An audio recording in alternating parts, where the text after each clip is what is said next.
over there. It's sort of a misnomer because I'm not very modern. But each year, as you probably know, the Foundation for Excellence awards a medal for excellence in teaching to an elementary school teacher, secondary, a college, and a university level, as well as an outstanding administrator. What the award winners have an organization called the Circle for Excellence. Idea being, no, it's not a circle of excellence, it's a circle for excellence. The idea being to circle the state advocating excellence in education, which is something we all are in favor of. But we asked three of this year's honorees to speak about their passion for teaching and maybe their innovative classroom techniques. Unfortunately, one of Dr. Jill Steele, who teaches second grade at Central Elementary School in Coweta, became ill over the weekend, and she decided it would probably be better not to share her malady with you, as well as her wisdom. So I promised to fill in, but Jill actually emailed our other panelists saying, talk longer. Don't let him go. Our first panelist today is John Waldron, who teaches social studies at Tulsa's Booker T. Washington School. He's a national board-certified teacher, 20-year classroom veteran, and has a master's degree in international affairs from George Washington University. He teaches both, here, my notes here, teaches both world history and Asian history in Booker T. Washington's International Baccalaureate program. He teaches U.S. government, ancient and medieval history, and AP government and politics. He's initiated a model UN program for his students. His students run a mock Nuremberg trial, do a Versailles peace conference, and even enjoy Viking role-playing games, according to his bio. Why didn't I have him for history? He's built a 1,200 book social studies library that he lends to his students for their research projects. I could probably go on more about him, but the title of his talk today is rather intriguing. It's the Bruce Lee principle. Who to hit first? Oh, I'm sorry. What to hit first when you are facing many challenges. So, John?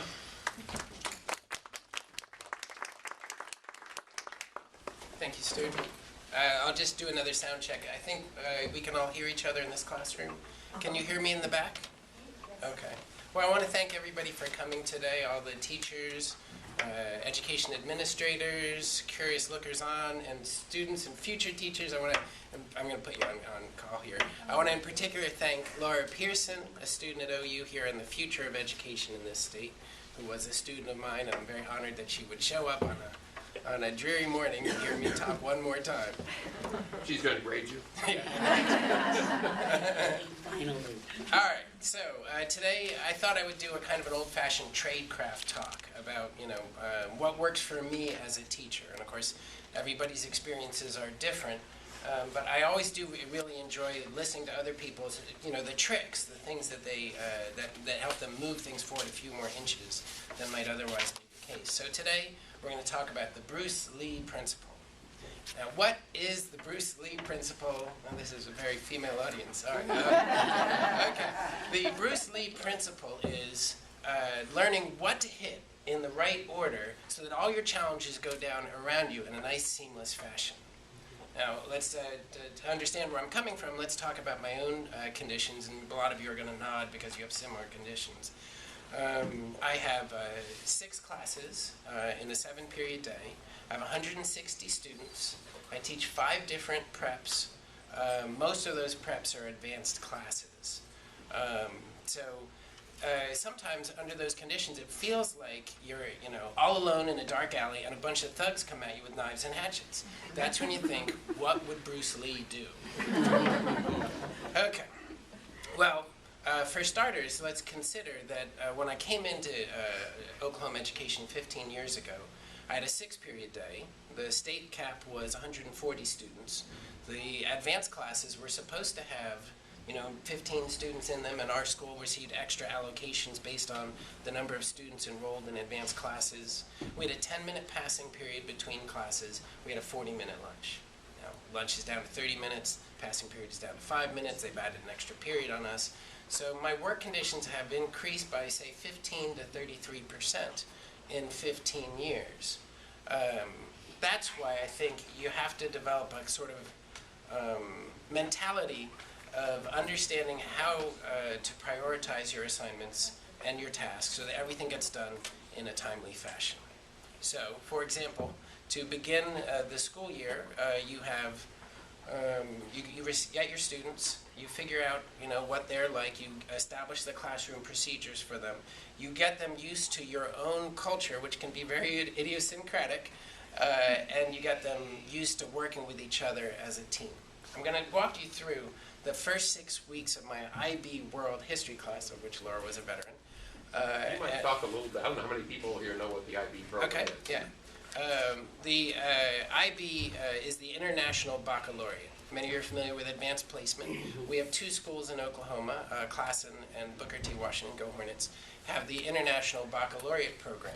It teaches students in a connected curriculum, whereas in AP you would pick courses kind of a la carte. The IB is a menu prefix. You have all of these classes you take at the same time, and you take a series of exams in your junior and senior years to qualify for the IB diploma. It's accepted around the world. Many colleges offer credit to American students for taking their IB classes. Fewer than accept AP credits because, well, I think the IB got in the door a little after AP. But what they do find is that students in the International Baccalaureate program have the highest ratio of graduation in 4 years. They're more likely to graduate as a cohort 4 years through rather than AP students. So it's, if the measure of your readiness for college is the level of rigor you chose to take in high school, well, then the IB is one of the higher ones. Now, admittedly, I have, in addition to the IB World History, I have a standard level World History survey. IB is 20th century. The World History Survey is Stone Age to the Space Age. The IB students are mostly juniors and seniors. The World History students include on-level sophomores and students, even seniors, retaking the class. So big variety and change between those. So it's very different, and the moves you use in the classes are different. I'm going to continue my Bruce Lee metaphor. Okay, so that's just the beginning. Then when you think about how you have end of instruction exams to prepare for, advanced placement or other standardized tests, you have the curriculum standards laid out by your district, Common Core, if we're going to keep using Common Core next year. You have maybe you've got club activities and all these other things. It's easy for the new teacher coming in to think that it's impossible or to be really frustrated by their inability to do everything that they're supposed to do. And I think veteran teachers will know that we kind of set up new teachers for failure by telling them that if you apply all your everything we taught you properly, everything in the classroom is going to go just fine. And if it doesn't, whose fault is it? It's the teacher's fault. So, first of all, you have to accept that that's not going to be. But if you have a mentality of practical awareness of what your tasks are and the right order, then you can make some sense out of the chaos that is the modern school classroom. Okay, so now here's a 6-week curriculum outline for our class. I've got copies here. I brought a prop today, too. Did I mention all the grading you have to do? This was my fall break grading here, mostly. But, okay. How do you make it work? What's worked for me is that you establish a culture in week 1. Here are the methods. Here's the routine. Here's what to expect in talking to me, and here's how you should talk to each other. The basic stuff too, like here's how you use the bathroom pass.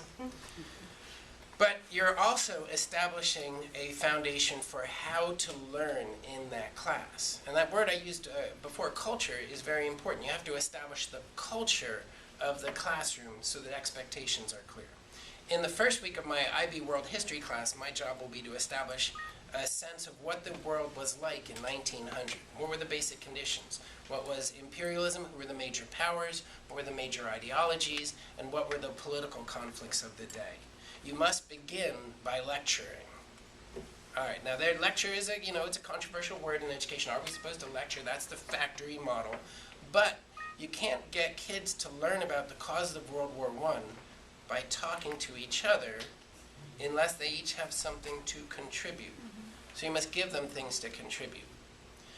But you quickly move from there to, well, I start off the year with a game about, which I call Grand Imperialism. The students group into 7 different powers. They have a list of colonial territories they have to fight for, and you set them up to compete to have the biggest colonial empire. Yeah, that's right. You reproduce the imperialism and the warmongering and the bigotry of the time to teach them how it happened.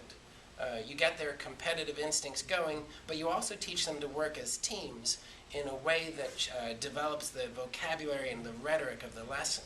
They learn through this game what the Berlin to Baghdad Railroad was about, and the roots of Anglo-German naval rivalry, and other things that are going to feed later into your next unit, lessons of the origins of World War I.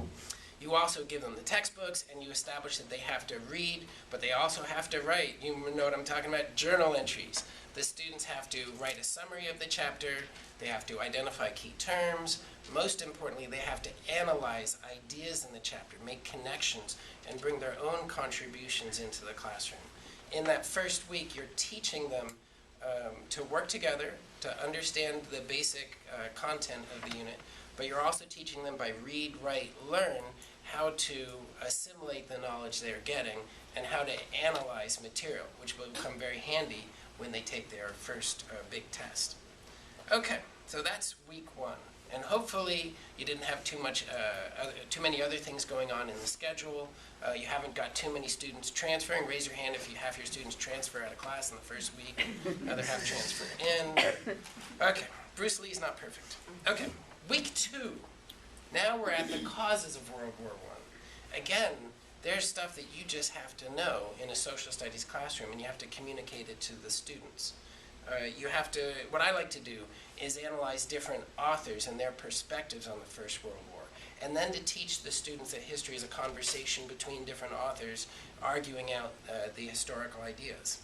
They start to yawn, you move them into your next simulation, which is a game I call The Guns of August. It's named after an author, Barbara Tuchman, who wrote a great book about the origins of World War I. Once again, they're grouped into countries, and they each work through the diplomatic moves of the June, July, August 1914 crisis that led to World War I.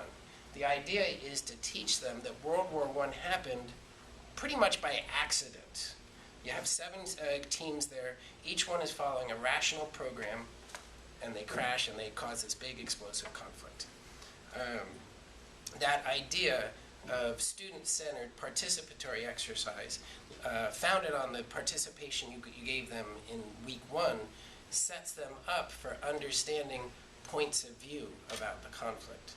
All right, week 3. Oh, again, I gave them another journal entry on week 2. Week 3, you get into the war itself. It's hard to teach this one through interaction. There's a lot you need to teach, but if you've done it properly and established the foundations in weeks 1 and 2, then you're constantly making connections back to the interactive exercises the students went through and the points that you made earlier and what they've read about in the textbook. You see, it has to be interlocking. Bruce Lee is already figuring out he's got to hit here, and that's going to relate to this move here, and that's going to open him up for the leg sweep that takes out the guy with the big stick. Okay. While you're teaching the causes of the Great War and their 3rd chapter journal entries, you're busy grading their 2nd chapter journal entries. Week 4, you covered the First World War. Now it's time to bring them into an interactive again. The beauty of teaching in the modern age is that the students have access to the sum of all human knowledge. It's out there. It's very challenging and dangerous when the kid looks up a fact you just stated and corrects you based on Wikipedia. You got to be ready for that. You have to use that as a weapon too. You can go re-edit Wikipedia. That's true. And you probably know. I can't do it from my computer because some mischievous kid at Booker T hacked into too many Wikipedia things. But yes, you're right. Someday I'm going to start writing my own Wikipedia entries once they invent automated grading programs. So now we're at the aftermath of the war. And social studies breaks down into three basic questions. What are the causes of a thing? How did it work? And what are the consequences? Causes, conduct, consequences. You're moving into the consequences round. World War I had this nice finishing point, the Paris Peace Conference of 1919, which produced the tragic Versailles Treaty and laid down the seeds for World War II. You give the students, again, individual countries to research. They have to look up what were their territorial demands, what were their issues, and which side did they fight on, and what were their demands afterwards. You put them all in a room together again, and this one kind of works like a Model United Nations event. The students have placards, and they argue various points. Because they're arguing with each other, you probably notice this, kids are more peer-focused than they are focused on the teacher. Let the students teach each other. At this point, all you have to do is check that they did their research and note the comments that they're making. You still want the students to write about this, because I'm a big fan of writing about your experiences to internalize the learning. It's like what Shelby Foote had to say, the great historian. Facts don't become the truth until you handle them, until you love them. So you've got to get the students to love history by first teaching them to argue about it and then to write about the consequences of those arguments. If you set up your Paris Peace Conference correctly, they'll have come out with the historical result. They'll have screwed it all up. Which, of course, sets the stage for your first unit test. You can now test the students on the 1900 to 1920 period based on what they heard you lecture, based on what they read, based on what they wrote about what they read, based on what they argued, and based on what they wrote about what they argued. An interlocking, comprehensive unit plan that puts everything in order. Of course, the thing that's really bedeviling you at this point is once you've tested them, and it's got to be essay-based. You've got to teach them. You can't just give a multiple-choice test about World War I. Textbook companies would love to break everything down into multiple-choice and short-answer test questions. You can have the kids answer it online. Then you can look at their answers online next to the preferred or recommended answer provided by the textbook company. That's evil. I don't believe in the recommended answer. You've got to let the kids express themselves from what they've learned in the variety of ways that they've learned.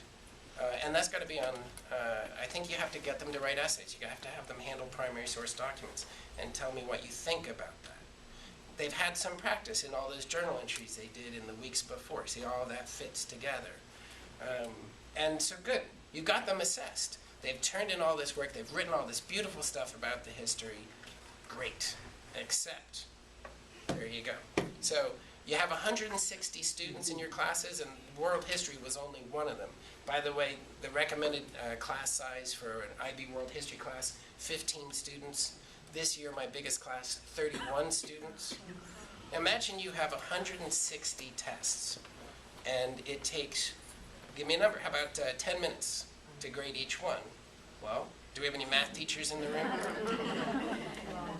Try to get it down to 8 minutes, and now you've got, let's see, that's 120, that's 20 hours, isn't it? And you have to find 20 hours in the schedule. There's an old saw that says you have time to plan, or you have time to grade, or you have time to work with parents and students. Maybe at best you pick 2 of the 3 at any given time. So how do you do it? Well, this is where I invoke my second element, and this is called the Houdini principle. So Harry Houdini, great wizard, escape artist par excellence. His most famous trick, anyone know his most famous trick? Anyone? Underwater. Yes, the tank of death. The tank of death. There's a big tank filled to the brim with water. Houdini's straitjacketed, he's handcuffed, chains are wrapped around him, and they throw him in the tank. Then they seal it up. 3 minutes go by, and the Houdini comes out. It's amazing. How does he do it? Houdini's secret was that he would make a splash. He would go into that tank and splash water out, creating a thin pocket of air at the top of the tank from which he would draw his second breath while he's pulling the key out to undo the handcuffs, and so on and so forth. So he would be out in 3 minutes and everybody would be amazed. You have to make a splash. There's all the things that you're told to do in any given day, and if you tried to do them all the time, you'd go crazy and you wouldn't get anything done. You make a splash. You create the space you need to make everything else work. So what I do at that point is I stop assigning journal entries and start the kids on their long-term research paper assignments. That's where my 1,200 volume library comes in. The kids, you start throwing books at the kids, you get them to read those. My old mantra was read 30 pages a day and you'll be fine. While they're working on those things, you're creating the space you need to grade those. I find that a test cycle for me takes 3 weeks between writing the tests, administering them, catching all the kids who need makeup tests, and grading the last one. I'm lucky if I can do that in 3 weeks, which means I can at best test maybe 3 times a year, or 3 times a semester.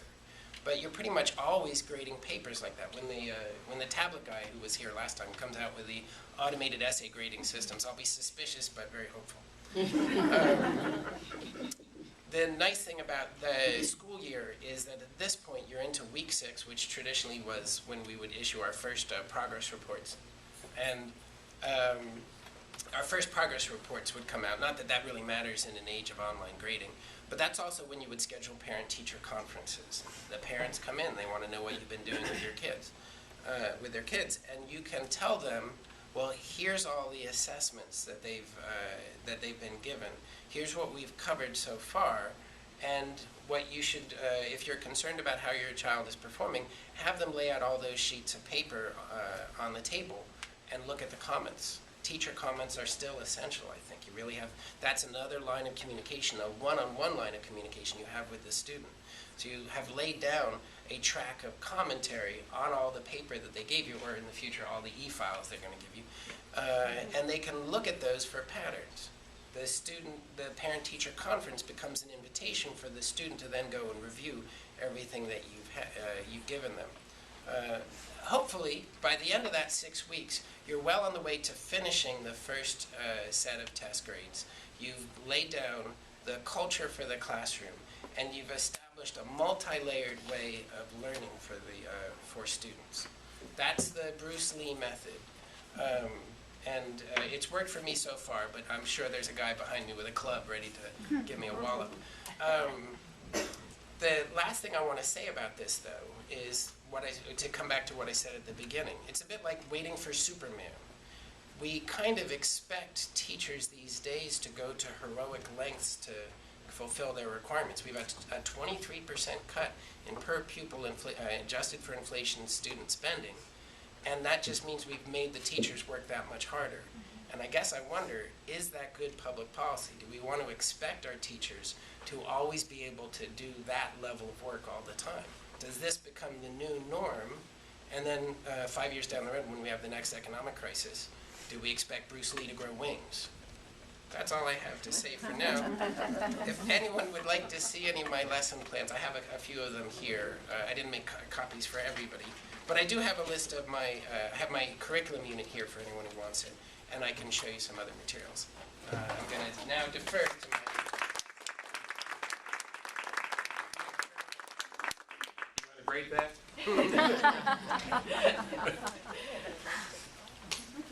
Really very, very impressive. I wish I thought I had a good history teacher when I was in high school, but can't hold a candle to John. This May, Ruth Askew Brelsford received the Medal for Excellence for teaching at a regional university or community college. She's the chair of the Speech and Theater Department at Eastern Oklahoma State College in Wilburton, where she serves as the honors program coordinator and teaches honors seminars and introductory speech every semester. In addition, she teaches creative writing at the local prison. She has helped her honors students organize a campus-wide recycling program, lead or co-lead local voter registration drives, coordinate a Constitution Day, and the list goes on. And I don't know how she does it, but then I don't know how John does it either. So, I don't know how you do it. but Ruth's topic is actually rather apropos. It's Jenny and Johnny can read, but can they think? And that's where the rubber meets the road.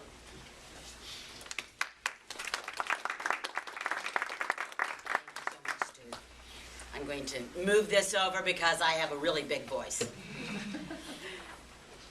When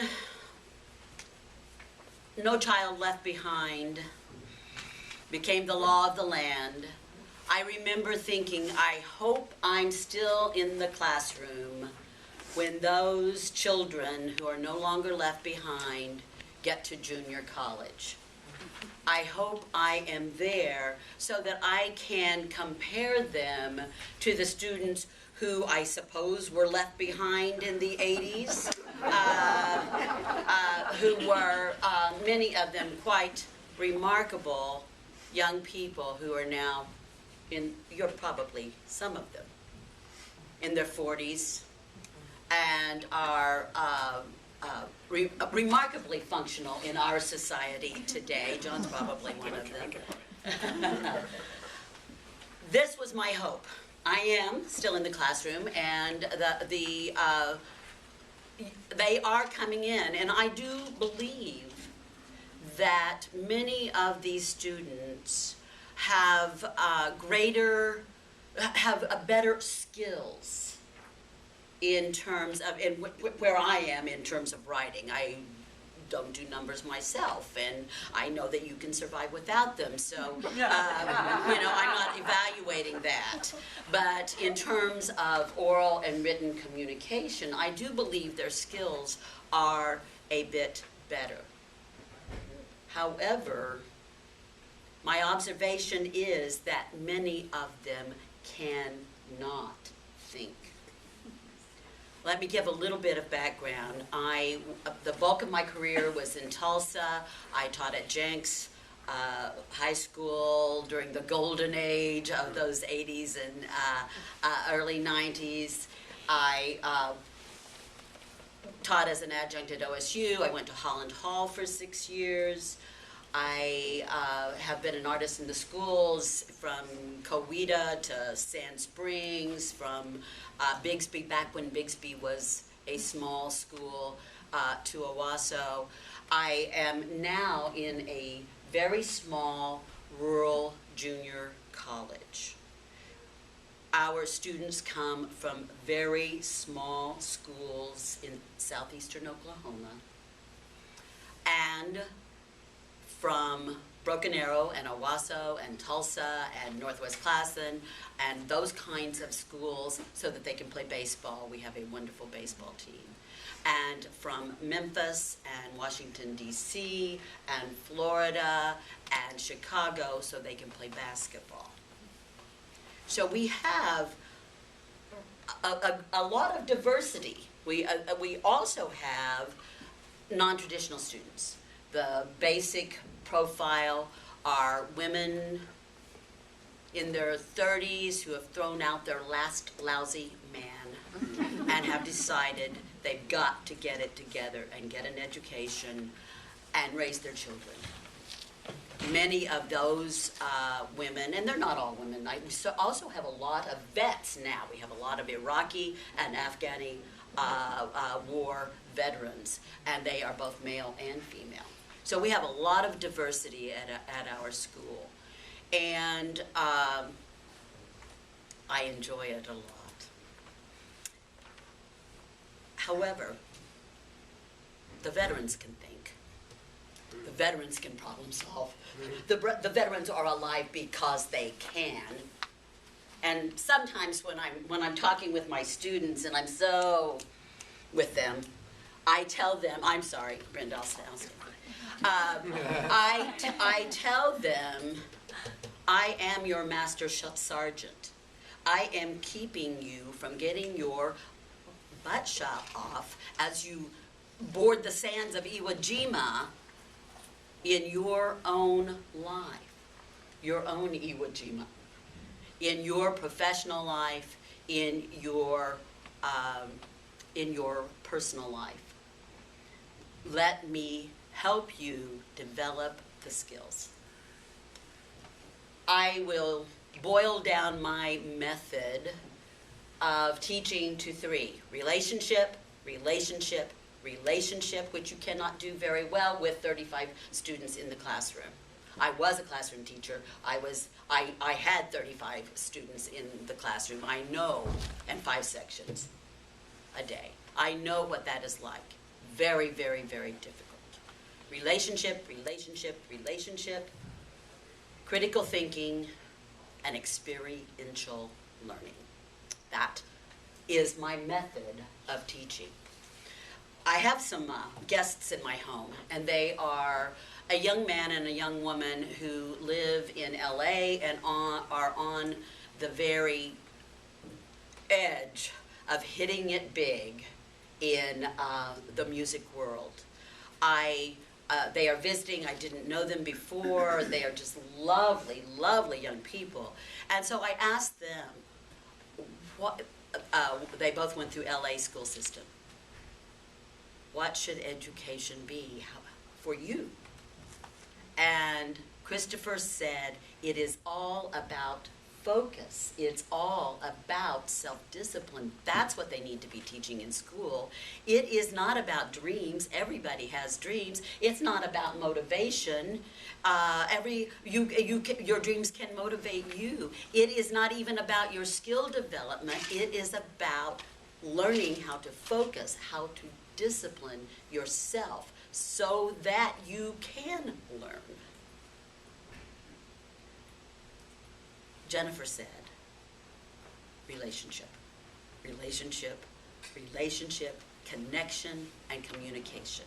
That's what I wish I had learned in high school. What I think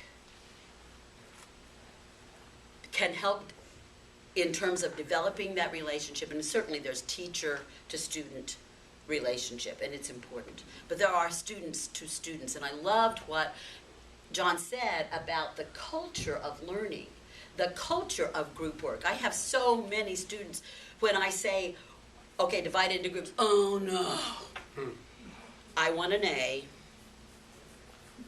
I don't want to work with a group. They might bring down my A. We'll go into groups, and I will just tell them I'll do it all and tell you what to report. We'll meet back here next Wednesday. We'll do our report. I will give you exactly what you're supposed to say because I want it to be perfect, because I want an A in this class. Of course, Haley, how are you going to get to control the whole world that you are going to live in, Miss 18-year-old Wunderkind? How are you going to control the world that you're going to live in? You're not going to be able to do that. You're going to have to figure out the give and take. You're going to have to figure out the problem solving. You're going to have to figure out who has what talent so that you can make your group function effectively. And so I was really impressed with what John said about setting that up right at the beginning. In the group is not the time to learn that, but in the beginning of the class, setting up the parameters, the rules of relationship and group work.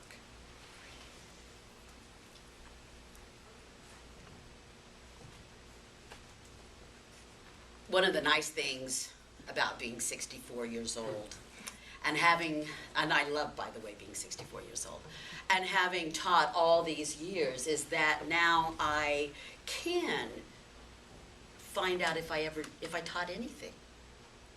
Now, I personally don't do Facebook, but my son does Facebook. And so on that lovely night in May when we were at the banquet, and after I did my little speech, my son Facebooked it immediately. Right there at the table. I looked over him and I said, but no way. My goodness, what are you doing? Embarrassed me to death. Right there before President Bourne and the president of my college, and he's on his phone. Oh my goodness. He had just Facebooked the speech. And what happened, of course, then were that students that I taught many, many, many years ago were able to like it. And, and respond.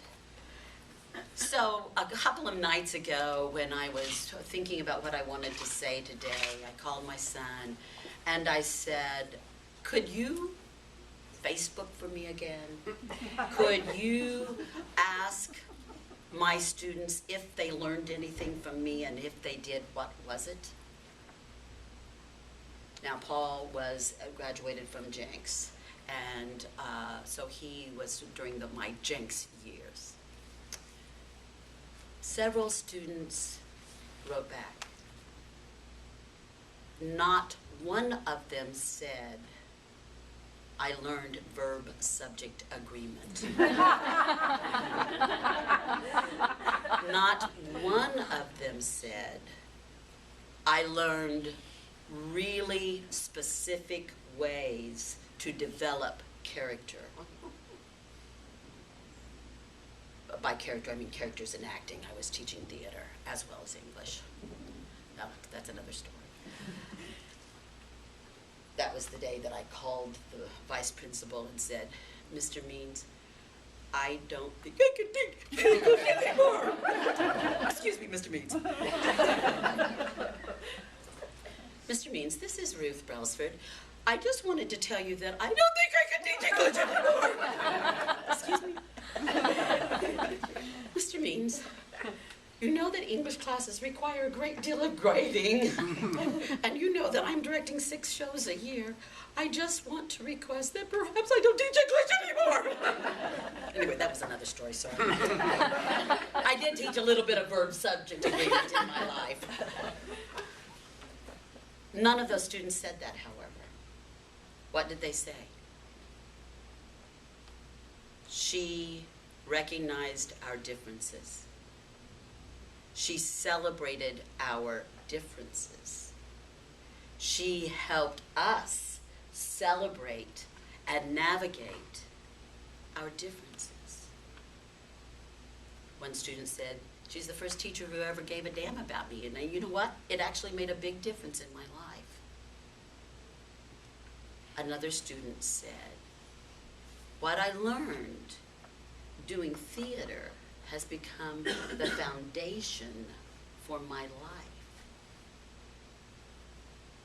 Theater programs are being cut all over Oklahoma, certainly all over the nation. The arts are not considered important unless you do go to Booker T. Washington or Jenks High School or Broken Arrow. But you know what? They're not important in Red Oak. They're not important in Poto. They're not important in Walika. Not anymore. And yet, that's where relationship, communication, group working, experiential learning, problem solving happens in those kinds of classes. But they can also happen, those kinds of things can also happen in the regular classroom. And I want to tell a couple of stories. John, or Stu, you'll give me the high sign. I want to give a couple of stories that that actually do have to do with theater, but could work in other kinds of curriculum. When I was at Jenks, we decided to do a Susan Zeder play called Mother Hicks. It is a lovely play, and it is about an older woman who's been ostracized by the community. She's considered a witch, and a young deaf boy. And so we are doing all of our research for this play. We've cast it. We're ready to go. And I realized that at the Center for the Physically Limited there in Tulsa, there was a really thriving little theater company. So I thought, oh, wouldn't this work nicely? And I'll take my students from Jenks to, most of whom who had never been north of 41st Street, all the way up to 3rd and Utica, and we will go to the Center for the Physically Limited, and we will work with some hearing impaired people. We will meet some people who are interpreting ASL. We will work with them. And that is exactly what we did. Took a little field trip up to the Center for the Physically Limited. While there, I got the great idea, why don't we recast this? And why don't we do a play with these adults who have physical disabilities? And that is exactly what we did. We had people in wheelchairs. We had people who had cerebral palsy. We had stroke survivors, some of whom could speak and some of whom could not. We had hearing impaired people. We had blind people. And these were adults, and we cast them without regard to their disability, because that was the philosophy of the program, that there are people in this world who are blind, and there are people in this world who can't hear, and there are people in this world who are in wheelchairs, and there are people in this world who are on walkers, and if there are people in this world who are like that, then why can't they be the characters in a play? And so we blended these two casts with these lovely, wonderful, dedicated young actors, 16, 17, and 18 years old, with these actors who, most of them were in their 30s and 40s, and many of them had lived a life of disability. It was magic. It was magic. What happened on the stage was magic, but what happened in the lives of both groups, of both casts, because many of the people who had lived with disability all of their lives were used to being considered freaks. They were used to young people turning and going the other way in the mall when they walked along in kind of a crippled, sometimes, unattractive fashion. They were used to kids either making fun or heading the other way. And here they were being respected and talked to and listened to. And of course, for the kids, it was incredible. Their eyes were open.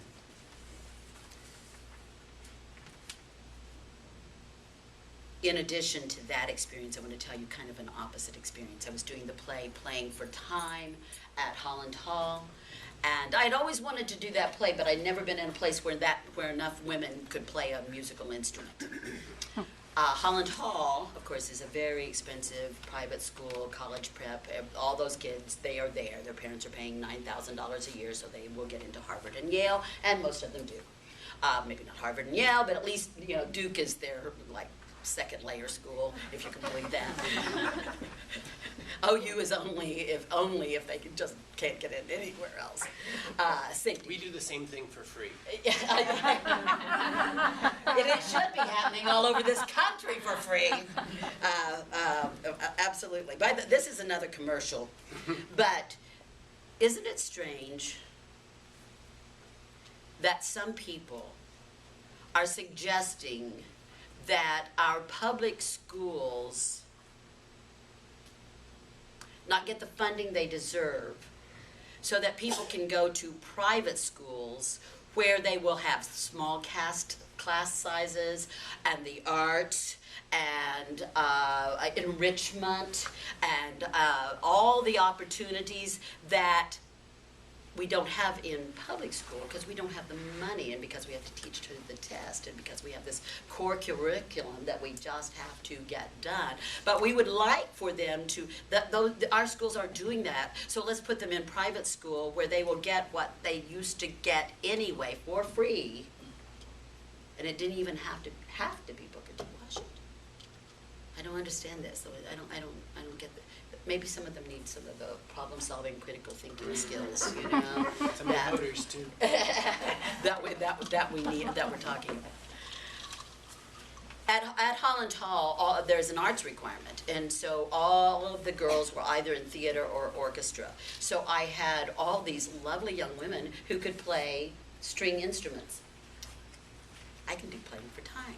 which is the play about the Jewish women who avoided death by being in an orchestra. You may have seen the Vanessa Redgrave film a long, long time ago. I loved it.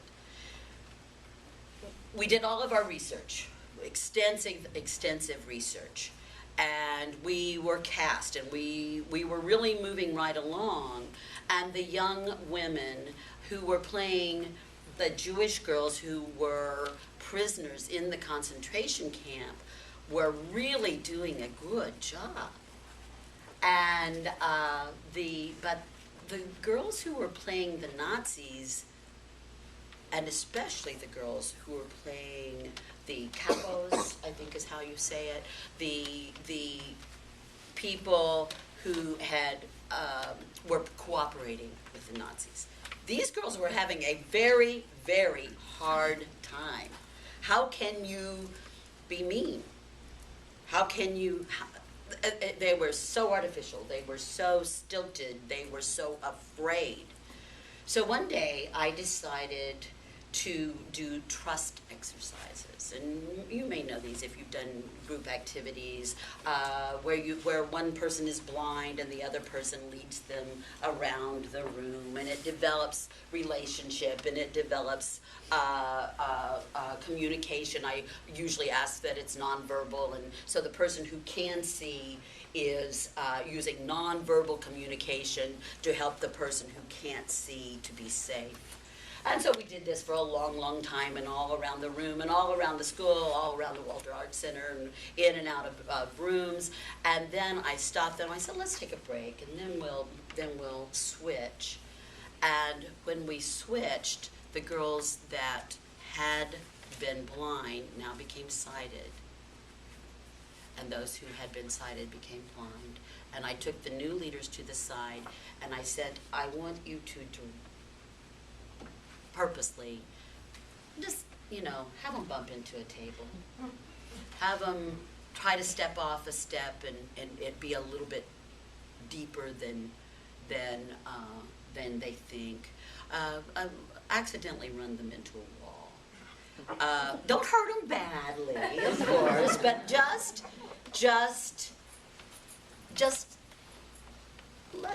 betray their trust. And so they did. Now these girls had been in my theater program for years, and they were very, very, very disciplined.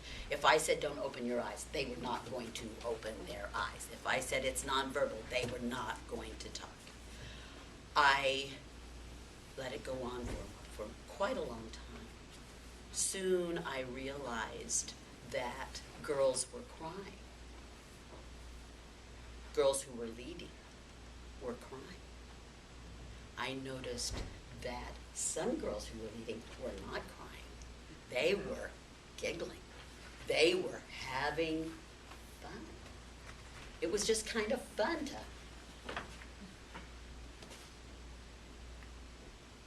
Finally, the girl who played the lead, the Vanessa Redgrave role, walked into a wall. And she stopped and she screamed, "No, I cannot do this. I cannot do this. I cannot do this." And I said, "You have to." And she did. Continuing on until I called the exercise and we sat down and processed. The point being that rehearsal, when I thought we should have been learning lines, that rehearsal, when I thought it might not be the best use of our time, was the single best rehearsal that we had. Because they learned something here, not here, but here, in their bodies, in their hearts, in their souls, about what it feels like to have your trust betrayed. What it feels like to have power. No one wanted to admit that they could kind of enjoy having that kind of power. What it felt like to have to hurt someone when you really didn't want to, but you were afraid for yourself. What it felt like when you wanted to scream, "I can't do this, I can't do this, I can't do this." Oh yes, you can, you have to. all her life, she had been able to say, I can't do this. No. She knew what that felt like. Experiential living, learning, is key to what I do. Those were theater stories, and you're sitting there saying, but I don't teach theater. I teach core curriculum. I teach social studies. I teach English. I use these same kinds of techniques in those kinds of classes too. Is it time? Probably. No one wants you to stop. But No one wants you to stop. Let me tell just one more thing. My sister writes, and she wrote a book called Kind of Kin, which is about immigration. This, and I'm telling this story to give the example of how one can use problem solving and experiential learning in the regular classroom. I teach a humanities class. We read the book. Talked about immigration. Then we actually talked to a person who is interviewed, a person who is second generation legally here, Mexican American. We talked to a minister who is totally Spanish speaking. We had to use an interpreter to interview him. We then talked to the local DA, and then we talked to a man who unabashedly uses people who are not documented. He hires them. He will tell anybody and everyone that he hires them and uses them, and he has all sorts of reasons for that. Those students went through the book, which was based on House Bill 1804, which made it a felony to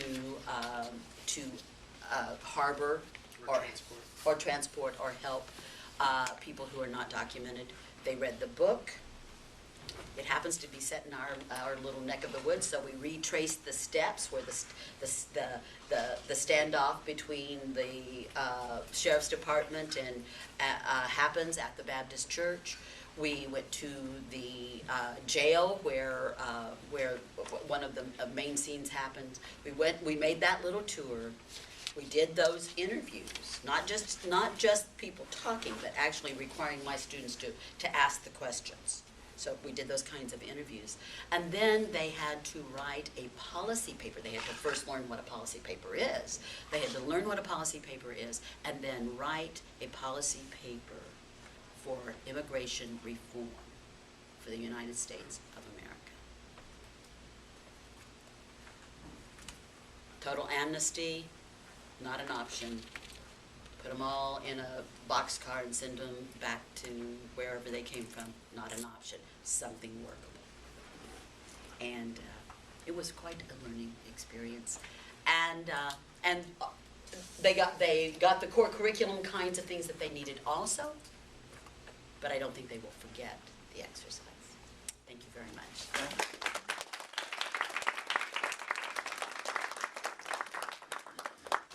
thank you both very, very much. That's sort of moving. Well, I'm supposed to remind you that you'll get in the mail an email evaluation form. Please do fill that out because we're trying this as a new tack this year. We really need feedback to figure out what kinds of things you want to hear at the fall forum and what topics we need to cover. Yeah, just thank you for being here. Have a great third session.